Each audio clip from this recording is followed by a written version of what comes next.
श्रेष्ठ माताएं, श्रेष्ठ पिता नहीं होंगे तो फिर श्रेष्ठ संतानें कहां से होंगी? ये विचार करने वाली बात है और बड़ी वैज्ञानिक बात है।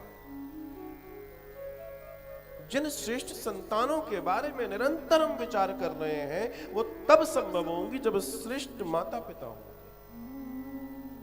उनकी श्रेष्ठता से ही वो श्रेष्ठ हो सकते हैं। लेकिन वो इतने हल्के हो गए कि उनके बाद वो बच्चे भी हल्के ही हैं। अर्थात विचारों की बात कर रहा हूं। और इस पूरी स्थिति में कहीं ना कहीं नुकसान जो हो रहा है वो समाज का हो रहा है, किसी और का नहीं हो रहा। इसे समझना है, इसे जानना है। अब लोगों की सोच बदल गई, दायरे बदल गए, खान पान बदल रहा है, धीमे धीमे एकदम सारी चेंजेस आ रहे हैं। और उस संदर्भ में अगर हम ये विचार करें कि समाज श्रेष्ठता को जाए,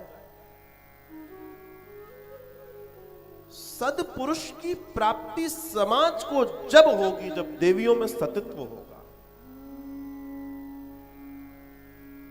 सतित्व नष्ट होगा तो सत्पुरुष कहां से पैदा हो जाएंगे?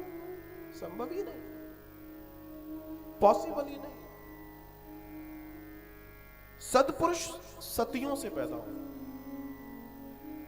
तो सतित्व नष्ट होगा। निरंतर निरंतर इस दर्शन को देखा जा रहा है। एक अलग दिशा में समाज जा रहा है। इसे जानना, इसे समझना बहुत जरूरी है, बहुत बहुत ज्यादा जरूरी है। ईश्वर के प्रति अगाध श्रद्धा, अगाध विश्वास, अगाध प्रेम जो होना चाहिए वो अगाध नहीं है लेकिन अगाध नहीं होगा। तो फिर तुम्हारे पास भक्त प्रहलाद और ध्रुव जैसे संतानें कहां से आएंगी?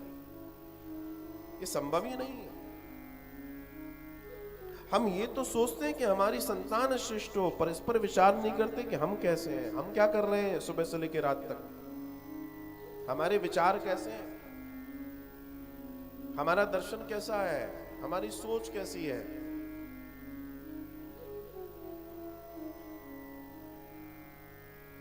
बेटा झूठ बोलना पाप है, झूठ नहीं बोलते। बेटे ने सीख लिया, बच्चा जान गया। लेकिन उसी बच्चे को जब बताया गया कि अच्छा वो अंकल आए, मना कर दो, घर पे नहीं है। दोहरे मापदंड में अगर हम देखेंगे तो गड़बड़ हो जाएगी, मामला गड़बड़ा जाएगा। फिर हम इस बात के लिए उनसे कहें, उन बच्चों से कहें, तो बच्चे कहां? पहले तो अपने आप को देखें कि निर्माण तो हमने किया और हमने जैसा किया उस वैसा हमको भोगना है। इसे जानिए, इसे समझिए,